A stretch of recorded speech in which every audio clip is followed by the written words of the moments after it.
Souvent critiqué, qualifié de calibre de jardin, très peu courant à la chasse, entre guillemets le calibre oublié, que l'on pense fait uniquement pour les débutants.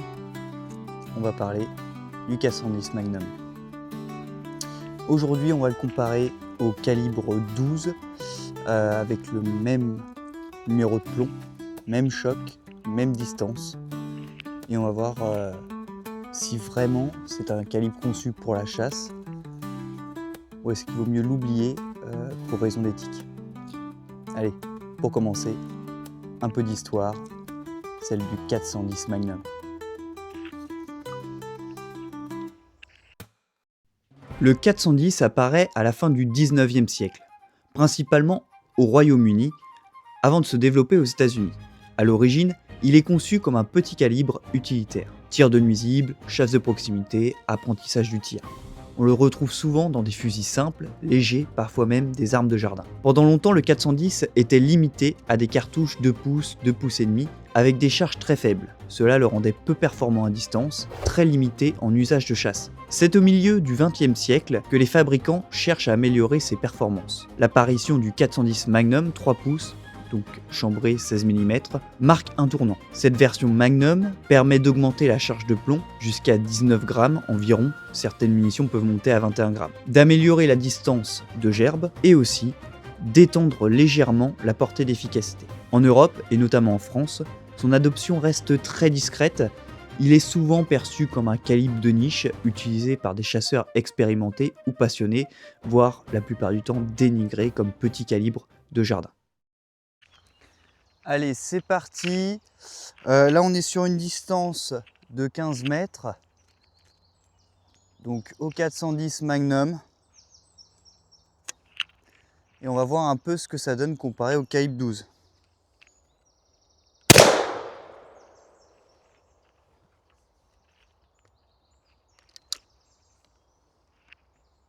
Et on va aller voir à 15 mètres si l'oiseau est mortellement touché.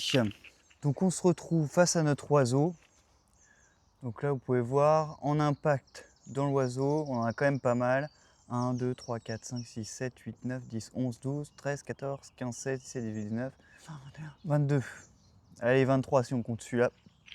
Donc 23 impacts sur l'oiseau. On rappelle, théoriquement, il faut au minimum 6 impacts pour le tuer proprement. Là, on est largement bien. On voit que ça couvre quand même relativement bien. Il n'y a pas de plomb trop dispersé. On est quand même sur une gerbe plutôt homogène. Alors, on a un plomb perdu tout en haut, un plomb tout en bas, et ouais, ça se décale un peu quand même. Mais globalement, on est sur une plutôt belle gerbe à cette distance-là. Bon, pas de doute, si vous êtes dedans, vous le verrez tout de suite. Maintenant, on va faire la même distance, donc 15 mètres, et cette fois-ci au calibre 12. Donc pareil, en 7, et puis le même choc. Donc même plomb, même choc, même distance. Est-ce que ça va faire une différence? Allez.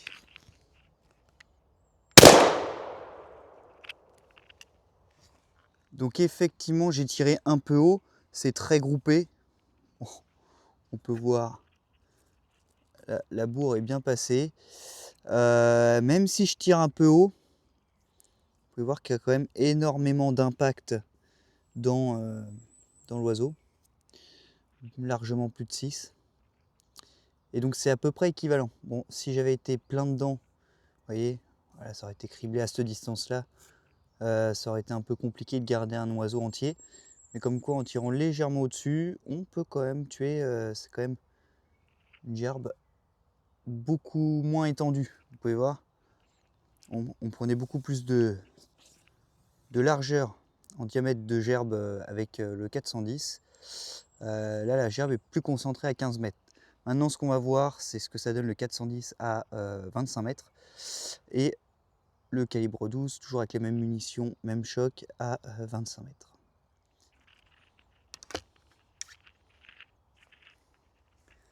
Allez.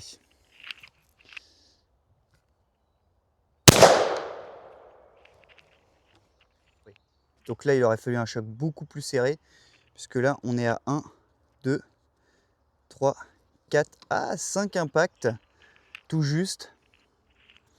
Et là, par contre, la gerbe de plomb, elle est beaucoup plus grande. Donc là, avec le mètre, je viens de mesurer, on est à peu près 1 mètre de diamètre. Donc là, il y a beaucoup plus de trous. Là, on a pas mal de plomb. Là, on a un beau trou. Donc si l'oiseau avait été là, foutu. Après, on a des plombs un peu perdus à droite, à gauche. Bon, l'oiseau aurait été globalement mortellement touché, mais c'est pas... Voilà. Avec un choc plus serré, ça aurait été mieux à cette distance-là. Donc, à la limite, en soi, c'est tirable à 25 mètres, il n'y a pas de souci au 410. Maintenant, on change et on passe au dernier tir avec le calibre 12.